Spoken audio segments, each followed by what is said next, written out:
everyone. It's the 4th of February 2021. Quick disclaimer, none of this is financial advice. I'm not a financial advisor. This is all for entertainment purposes. Please like and subscribe. It means a lot. Let's go for everything we'll be discussing today. Visa jumping on the Bitcoin bandwagon. PayPal cryptocurrencies expectations are exceeded. Will Amazon be dabbling in the space soon? And just Elon being Elon. Most of this news came out yesterday and it's all very bullish. This is the stuff you typically see in a bull market. All of this info firing from all cylinders, and it seems a bit too good to be true. Now, remember, all of these institutions will be loading up on Bitcoin and other cryptos before they release this news. So they expect the markets to pump hard soon, and they will help facilitate that because they want to make gains like the rest of us. We can expect more news like this coming out soon. I don't think we're even scratching the surface. We could soon be hitting a FOMO phase if this continues. Just remember, these institutions that are coming on board now, they're not more ethical because they want to be a part of Bitcoin. They are still the same greedy players, and they will help pump this market, and I think they will cash in on the blow off top. Once they sell their holdings, the complications and the logistics creep to the surface, which we now know as FUD. We're going to digest this news as if it's true and merry because it's all speculation, and that's what drives the markets. And you know I'm a long-term holder, so I do want to believe all of this info that comes out. But this is huge news here on Visa. The most bullish news since PayPal launched trading of cryptocurrencies on their platforms in the US. Look how far Bitcoin has come, and it's getting to the point if I'm wondering if this is even real. All of these Bitcoin bashers, they have all turned around and done a massive U-turn after they've missed the junction. Now they're going to be stuck in traffic for a while. To all you retail hodlers out there, congratulations if you got in early, because we're looking like we're in for a wild ride ahead of us. Remember JP Morgan, they were bashing Bitcoin. They're getting on Bitcoin right now with a load of other bankers. PayPal, they were criticizing Bitcoin. They're now trading in cryptocurrency. Visa, one of the largest payment networks in the world, they're going to be making a payment system after discrediting Bitcoin was capable of achieving something like that. What I'm going to highlight in this article is that Visa, one of the biggest payment networks for fiat currency in the world, are acknowledging Bitcoin is perhaps a store of value. Their plan in entering the space is so they can get a bit of the Bitcoin pie and also get ahead before Bitcoin may become a medium of exchange. Before we look at this article, we're going to look at the Lindy effect. This is an old little chart here, and it says we're here, but we're not here. This is a few years old. You see, this was posted in 2018.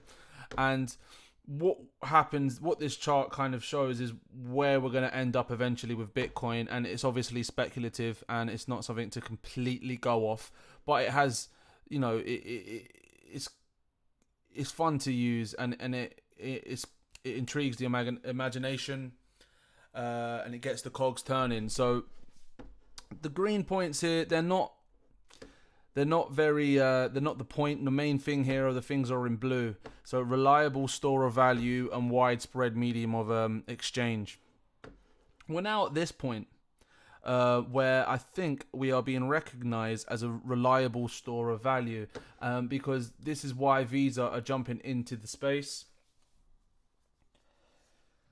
We're going to read this article and we're going to highlight those points. Visa, a one-time enemy of Bitcoin and cryptocurrency community, is fast becoming one of Bitcoin's biggest cheerleaders after partnering with 35 various Bitcoin and cryptocurrency platforms in recent years. The credit card company has announced its plans to help banks roll out Bitcoin and cryptocurrency buying and trading services with Visa crypto software program set to launch later this year. You know, the next part of things becoming a reliable store of value is the growing network value, and a value that supports that. A network software program would help support that. Visa's head of crypto states, "We see crypto assets more like digital gold." He also mentions there's less demand to spend Bitcoin. We're going to highlight that. I'm going to come back to that. There's also another guy here called Kelly, who's the Visa chief executive. He also described Bitcoin as digital gold, and it's not used as a form of payment in a significant way at this point. Two things there. There's less demand to spend Bitcoin, and it's not used as a form of payment in a significant way at this point. Those kind of the rhetoric there for me is that they are acknowledging that people are not spending Bitcoin in exchange for products, but yet they still want to be they still want a slice of the pie. So what they're suggesting here is that people are buying into Bitcoin as a store of value, and they're recognizing that, and they want to, because they're a transactor network, they want to get a slice of that. And you can see here as well in the article, it says Bitcoin's growing popularity amongst investors as a speculative asset and a hedge against inflation. A hedge against inflation is what I would call a store of value. Now, they're saying not used as a form of payment in a significant way at this point. So what they really want to do here is they want to get ahead of the curve. They want to make sure they're getting their percentage for people buying and storing Bitcoin. And then when it gets to a point where Bitcoin is at higher value, that they're getting a slice even more when it becomes a medium of exchange. They go on to explain here that our strategy is to work with wallets and exchanges to enable users to purchase these currencies using their Visa credentials, or to cash out onto our Visa credential to make a fiat purchase at any of the 70 million merchants where Visa is globally accepted or accepted globally. So you can see the power of Visa if you didn't know who they were at this point. I mean, I'm sure most of you do, but 70 million merchants, that is a large number, and it's more than double of the merchants that PayPal has. I'm going to leave that article where it is. You can digest that how you choose to. So let's move on to PayPal. They're ahead of Visa on the Bitcoin bandwagon, stating their expectations of crypto volume has been exceeded. Another really bullish piece of news.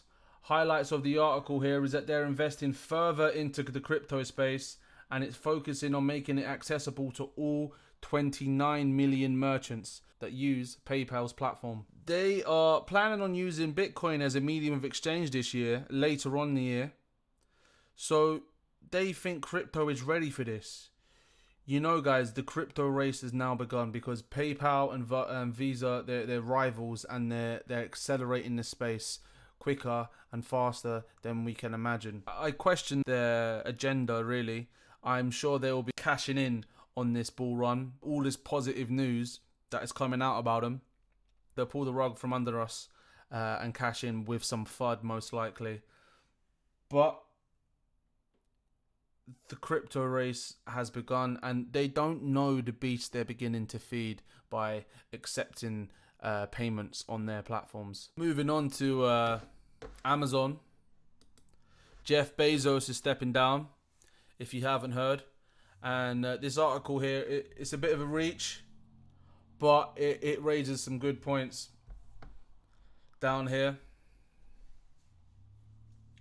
I'm not going to read this out. I'm just going to go over my opinion on it. So, as I said, if Amazon takes a moment to look around what's going on around them with PayPal and Visa, they're going to want a slice of that crypto pie themselves. And I think this appointment of this new guy, Andy Jassy, is relevant, obviously, to his experience. And his experience is obviously vaster than understanding what blockchain is. But considering he has launched 2 blockchain products and given the state of the market we're in, it just seems like an interesting timing, really.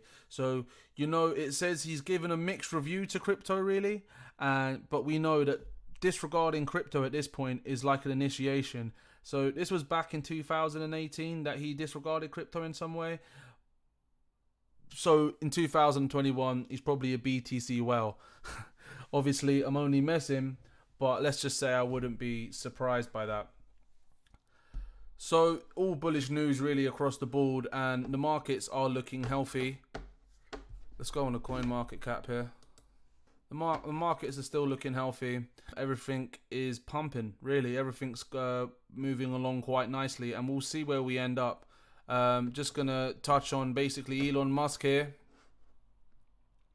doing what Elon Musk does. I mean, if you've been watching my videos, all my videos so far have been back and forth about Elon. I keep changing my opinion of him.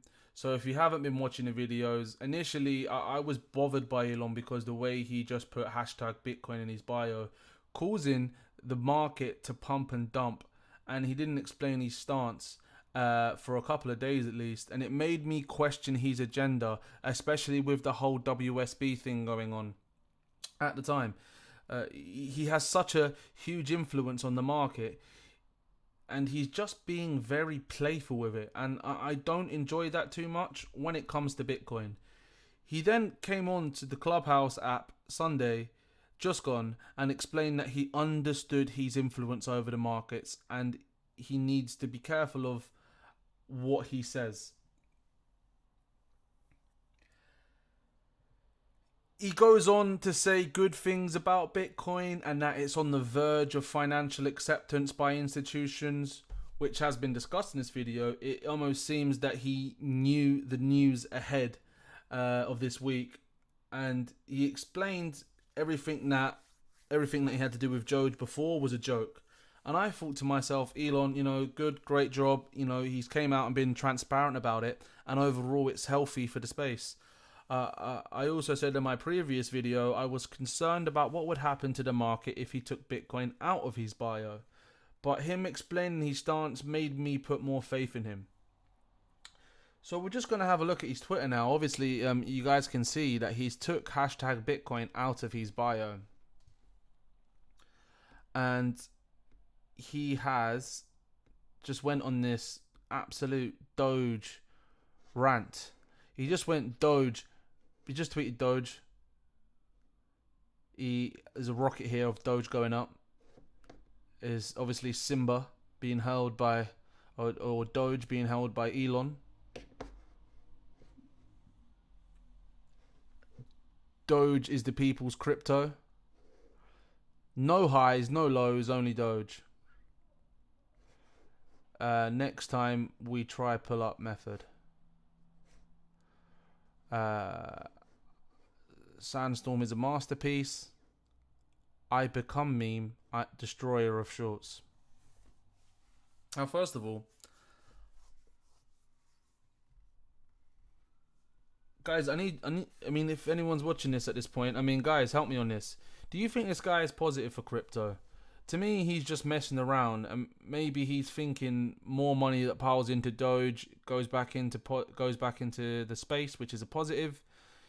He explained before everything he said about Doge was a joke, but yet he knows his influence on the markets. He stated it. There could be consequences to removing BTC from his bio, and he may joke about Doge, but he knows it's going to pump now. And I just don't get his agenda. He's mucking about a bit. And to be honest, I don't even really want to discuss it, but I have to pay attention because everyone else is, and what he says has an influence on the market. As I was saying before in the last video, a couple of tweets ago, he was saying he was coming off Twitter. And I think that was a good thing because he doesn't want to be associated with pumping the markets, as it's not ethical for someone with such influence, such as Elon, to do that. Obviously my conclusion here at this point is that it's just lunacy what he's doing, and I think he just gets a little bit too turned up and intoxicated, having somewhat of a party to himself, and he just posts whatever he feels like on Twitter, whatever the consequences are, and perhaps the consequences are just amusing to him. Either way, please let me know your opinions on Elon below, and what this means for the market. As we can see, if we have a look at Doge, He tweeted this. We're waking up. The American markets. They're waking up now. I mean, it's probably about 9:30 in New York, I believe. Let me double check. Time in New York. I mean, I'm sure they're not. I mean, cryptocurrency. No, it's 20 to 9 in New York. I mean, I'm not saying that people on Wall Street are going in and trading Doge. I'm saying that the traders are waking up most likely now, and we'll see what their stance is on it. There's buy pressure coming from below here, and I'm thinking we're going to see a candle. I think we're going to see a few candles up. We'll see what happens. But yeah, as I was saying, let me know what you think of all of this. And, you know, are you bullish on the news that came out? Are you bullish on Visa, PayPal?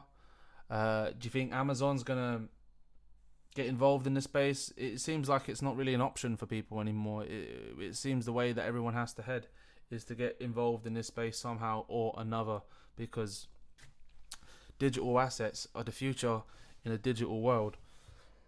So yeah, that's it for today. Fairly shorter than my other videos. Just trying to keep up with the news, really. It's coming out fast, and that's all I have to say today, really, guys. I'm going to do a review later on in the week regarding where the market's at. Look at Polkadot at all-time highs. XRP not moving too much. Cardano's been the same since it had a pump early in the week. I gave a somewhat of the Cardano pump's been slightly overshadowed by the home market pumping now. ETH all-time highs as well. Doge, yeah, it's there. Ave, I mean, absolutely destroying it, absolutely killing it. I remember when it was Lend, and it was at 10 cents, but I think it times by 100, so, or times by a certain amount. I think I remember it, the transformation of it probably would have been not 10 cents. It must have been at I can't remember, but I remember Lend at 10 cents or 9 cents, around that region. So yeah, it's just had a tremendous year.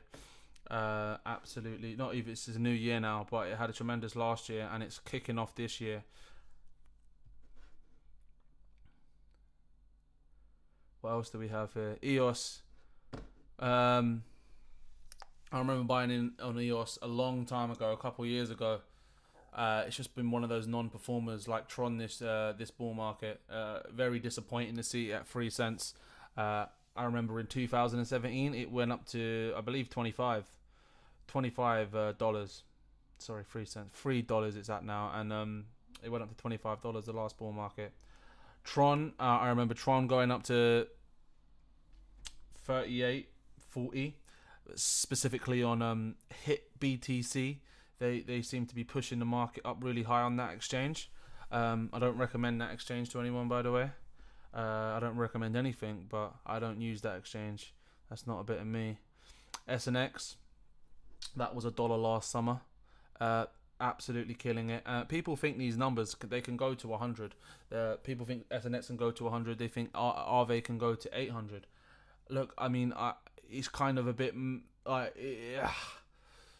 where the gains that have already been made here, they're tremendous. And you know, the idea that they can go further, to me, it's just like mind-boggling, because I entered the bull market just before. I mean, I was dabbling in the space in 2017 ahead of the bull market, and when these prices were going up, you kind of speculate how high they can go. But to be following it through the bear market and seeing the prices, how low these coins are, talking about higher gains and going much, much, much further, just seems ludicrous to me, really. We'll have to see what really happens. We'll have to see if mass adoption occurs. I mean, a lot of people are putting money into these coins for speculation reasons. I don't know how many are using them. A good case of that would be to go on to the DeFi market cap and see how much is locked up. how much people are going to be holding SNX and trading on SNX or staking their SNX, uh, using Aave, using all these DeFi protocols when the Bitcoin comes crumbling down. So to me, they're all speculative, and the use case is good long term, perhaps, but is it going to push much higher in this cycle? Look, I'm a Bitcoin. I hold majority 80% of my portfolios in Bitcoin. So obviously, I have a tendency to lean towards whatever the Bitcoin is going. So that's my biasness there. Zilliqa, one I like to watch out for. I'm looking for RSR at this point. That's the only coin I noticed that didn't actually lift off in the last couple of days, because everything was green the last couple of days. Everything was green. This didn't move too much. So I did have some RSR. I sold some RSR. And I'm thinking, considering everything else is pumping, considering that Peter Thiel, co-founder of PayPal, is somewhat involved in RSR, and the fact that RSR hasn't got their Coinbase listing yet makes you think it could be a good buy, and that might be a pick for me personally. None of this is financial advice. Engine coin, we saw that go up loads. I saw something happen in Japan with it. I'm not sure what else. But yeah, this was just a little check on the market, really, to be honest. But it didn't dump where Elon took hashtag Bitcoin out, thankfully. But the American markets are waking up. The American traders are waking up now, so we'll see what they do with the market. Yeah. So yeah, the little outro at the end there. That was just I had no notes on that. Just had a little look at what the market was saying. But yeah, I'm looking to do a more in-depth video of where the market's at the end of the week, because it's a crazy market, and you got to slow down. You got to slow down sometimes and review all of it. Sorry, I thought I saw a Doge move in there, and it looks like it is a little bit picking up, but it's been dabbling around that area all morning, so we'll see. But yeah, the market moves so fast, the space is so fast, and sometimes I like to sit down on a Saturday or a Sunday and compile all the news and all the where the charts are moving. And you see, we haven't looked at the price of Bitcoin today, because I know it's trading well above what the descending triangle that was there, and I'm not going to speculate on Bitcoin's price too much today, because it's for me, who following these prices every day, focusing on them, is not a very healthy thing to do for my head personally, because like trading, like following the markets, you get stuck in this tunnel vision of volatility, and it's a dangerous place to be at. And sometimes for me, it's just a lot more easier to zoom out, and I'm just riding this bull cycle. Luckily, we got in early, before the bull cycle kicked off properly, before it launched, and I'm just trying to ride this one out. And let's look at the BTC dominance. Now, I remember the last bull market. BTC dominance hit 30%.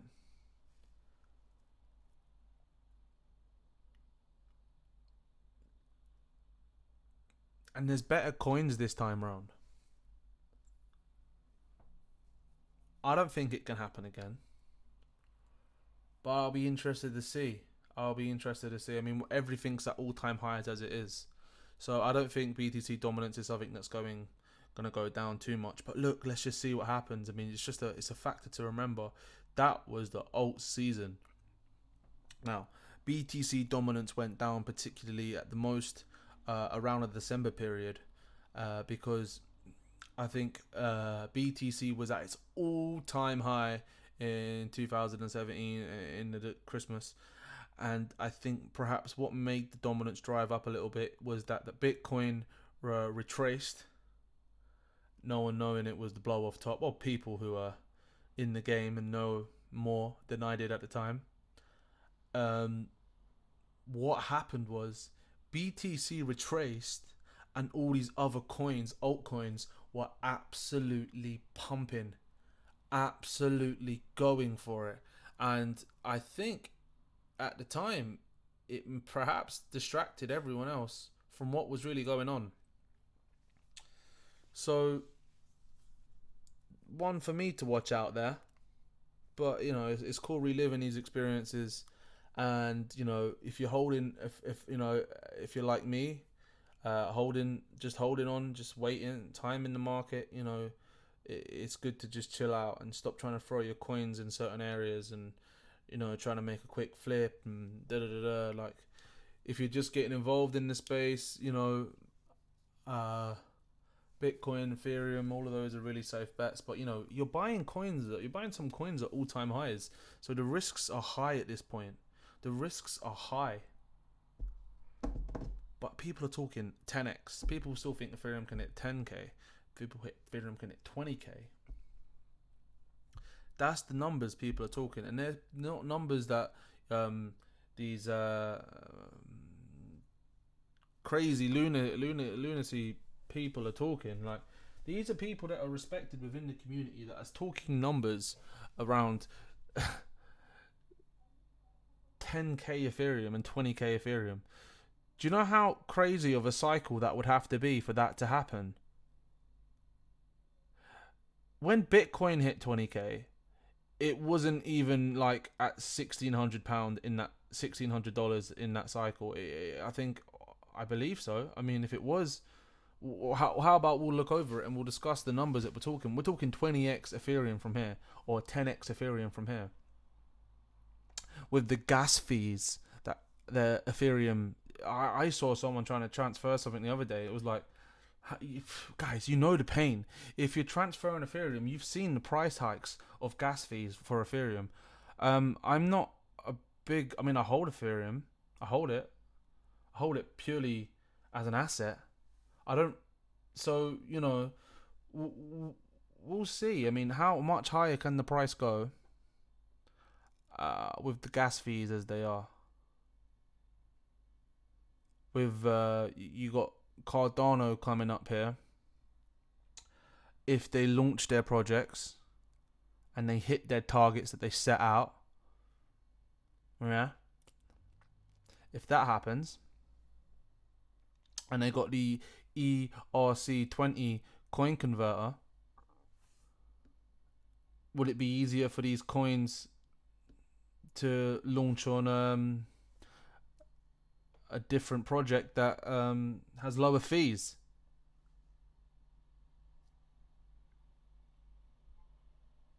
Because ETH 2.0 is not very. ETH 2.0 is still far away. ETH 2.0 probably won't even be in this cycle, in this bull market cycle. So there's a glass ceiling for Ethereum, perhaps, and maybe I'm wrong, and I hope I'm wrong. And if I am wrong, let me know and tell me. But these are my concerns for Ethereum. So, I didn't expect to go on for as long as I did there. My plan was just to talk about these subjects up here, up to Elon Musk and Doge. But yeah, we had a bit. I had fun anyway, speculating about the market. So yeah, guys, if you made it this far, you enjoyed the content, please like and subscribe. It will really change a lot for me on this channel, as it's only just been created.